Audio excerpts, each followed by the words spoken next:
নমস্কার বন্ধুরা, মীরার রান্নাঘরে আপনাদের সবাইকে স্বাগত জানাই। আজ বানিয়ে নেব আটা দিয়ে দারুণ স্বাদের বিস্কুট রেসিপি। আর এটা আপনারা স্টোর করে রাখতে পারবেন, বানানো একদমই সহজ, খেতে দারুণ স্বাদের হয়। আর এটা আপনারা চা কফি বলুন বা স্কুল টিফিনে বলুন বা সকালের টিফিনেও আপনারা খেতে পারবেন। চলুন তাহলে পুরো রেসিপিটি দেখার জন্য অনুরোধ রইল। এখানে একটা বোল নিয়েছি, বোলের মধ্যে নিয়ে নেব 1.5 বাটি আটা। বাটিটা একটু বড়, তার জন্য এখানে 1.5 বাটি আটা ধরেছে। আর এর মধ্যে দিয়ে দেবো 3 চামচ সুজি, দিয়ে দেবো সাদা তিল, আপনাদের কাছে যদি না থাকে সাদা তিল নাও দিতে পারেন। দিয়ে দিলাম স্বাদ মতো লবণ। আর এখানে চিনি গুঁড়ো নিয়েছি হাফ বাটির থেকে একটু বেশি।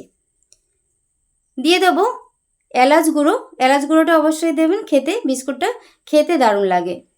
দিয়ে দিলাম কিছুটা ঘি।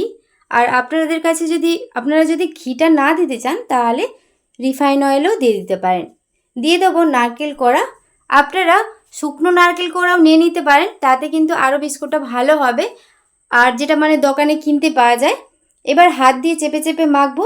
আর এর স্বাদ বাড়ানোর জন্য এখানে আমি কয়েকটা মৌরি দিয়ে দিলাম, দিয়ে আবারও ভালো করে মেখে নিচ্ছি।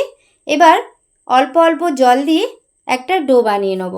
আর ডোটা একটু শক্ত করে মেখে নিতে হবে। আমার চ্যানেলে আপনি যদি নতুন হয়ে থাকেন প্লিজ আমার চ্যানেলটি সাবস্ক্রাইব করবেন আর পাশে থাকা বেল আইকনটা পুশ করে দেবেন আমার নতুন ভিডিও পাওয়ার জন্যে। এবার কিছুক্ষণ দোলে নিয়েছি, খুব যে একদম সফট করে মাখার দরকার নেই। 10 মিনিট এটাকে চাপা দিয়ে রেস্টে রাখলাম। 10 মিনিট পর চাপা খুলে দিয়েছি, কয়েকবার আবারও দোলে নিচ্ছি। এবার ডোটাকে দুভাগে ভাগ করে নিচ্ছি। আপনারা একটাতেই একটু লম্বা করে বানিয়ে বিস্কুটের শেপটা দিয়ে দিতে পারেন।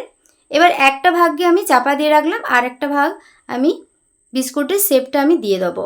একটু লম্বা করে নিচ্ছি, এভাবে রোল করে নেওয়ার পর দু সাইড একটু চেপে দিলাম। তারপর এবার কেটে নেব।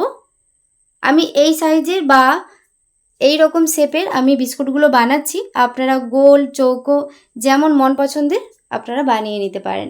এইভাবে একটু মোটা মোটা করে কেটে নিতে হবে। দেখুন একটু হাত দিয়ে শেপ করে নিচ্ছি। এইভাবে প্রত্যেকটা বিস্কুটের শেপ আমি বানিয়ে নিচ্ছি। সবগুলো একইভাবে বানিয়ে নেব। একটা প্লেটের মধ্যে নিয়ে নিয়েছি, একটা লেচির মধ্যে এতগুলো আমার বিস্কুট হয়েছে, সবগুলো একইভাবেই বানিয়ে নেব। গ্যাসের মধ্যে কড়াই বসিয়েছি, দিয়ে দিলাম রিফাইন অয়েল। তেলটা একদমই হালকা গরম হতে হবে। দেখুন একটা আমি বিস্কুট দিয়ে দেখছি, দেখুন হালকা হালকা বাবলস উঠছে, এইরকমই তেলটা গরম হতে হবে। আর এই সময় গ্যাসের ফ্লেমটা একদমই মিডিয়াম ফ্লেমে রাখতে হবে। এবার এক সাইড আমি একটু সময় ধরে হতে দেবো। হালকা যখন ব্রাউন কালার করে ভাজা হয়ে যাবে দেখুন এইরকম, তারপর উল্টে পাল্টে দেবো। আর মিডিয়াম আঁচেই কিন্তু এটা একটু সময় ধরে উল্টে পাল্টে লাল লাল করে ভেজে নিতে হবে। বেশি হাই ফ্লেমে করলে বিস্কুটগুলো ক্রিস্পি হবে না। একটু সময় ধরে মিডিয়াম আঁচে এগুলো ব্রাউন কালার করে ভেজে নিচ্ছি। দেখুন এরকম ব্রাউন কালার করে ভেজে নিতে হবে। কত সুন্দর হয়েছে দেখুন। সবগুলো আমি তুলে নিচ্ছি।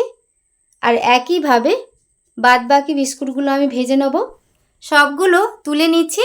ফেসবুক পেজ থেকে যদি আপনারা দেখে থাকেন প্লিজ আমার ফেসবুক পেজটা ফলো করে পাশে থাকবেন। তৈরি হয়ে গেল আটার বিস্কুট। এটা আপনারা পুরোপুরি ঠান্ডা হলে তারপরে পরিবেশন করবেন, তবেই কিন্তু এটা খাস্তা আর ক্রিস্পি হবে। আর এটা আপনারা স্টোর করে রেখে 1 মাস ধরে খেতে পারবেন। একটা আমি বিস্কুট ভেঙে দেখাচ্ছি, দেখুন কত সুন্দর ক্রিস্পি হয়েছে। আজকের এই রেসিপিটি আপনাদের কেমন লাগলো অবশ্যই কমেন্ট করে জানাবেন। আর রেসিপিটি ভালো লেগে থাকলে প্লিজ একটি লাইক কমেন্ট শেয়ার করবেন। সবাই খুব ভালো থাকবেন, সুস্থ থাকবেন। ধন্যবাদ।